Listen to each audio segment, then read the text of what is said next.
తెలంగాణ ప్రాంతంలోని ఒక చిన్న గ్రామం. ప్రశాంతతతో నిండిన సాధారణ జీవితం ఇక్కడి ప్రత్యేకత. ఈ గ్రామంలో నివసించే ప్రజలందరూ ప్రధానంగా వ్యవసాయంపై ఆధారపడి జీవించేవారు. ఈ గ్రామంలో ఒక పేద కుటుంబం నివసించేది. ప్రేమ ఉంది, కానీ ఆర్థిక స్థితి బలహీనంగా ఉంది. భర్త రోజంతా పొలాల్లో శ్రమిస్తూ, కుటుంబ భవిష్యత్తు కోసం కష్టపడేవాడు. భార్య ఇంటి బాధ్యతలను సమర్థంగా నిర్వర్తిస్తూ, పిల్లల భవిష్యత్తు కోసం కలలు కనేది.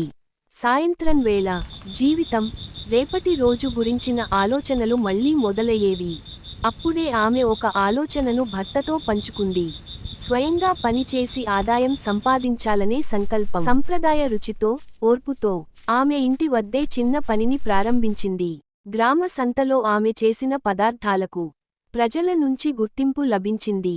ఒక వ్యాపారి ఆమె కృషిని గమనించి, ఆమె ప్రతిభను ప్రశంసించాడు. సహకారం, నమ్మకం కలిసినప్పుడు జీవితం కొత్త దారిని చూపించింది. ఇది సంపద కథ కాదు, ధైర్యం, శ్రమ, కుటుంబ ఐక్యత కథ. చిన్న ఆలోచనే పెద్ద మార్పుకు కారణమైంది.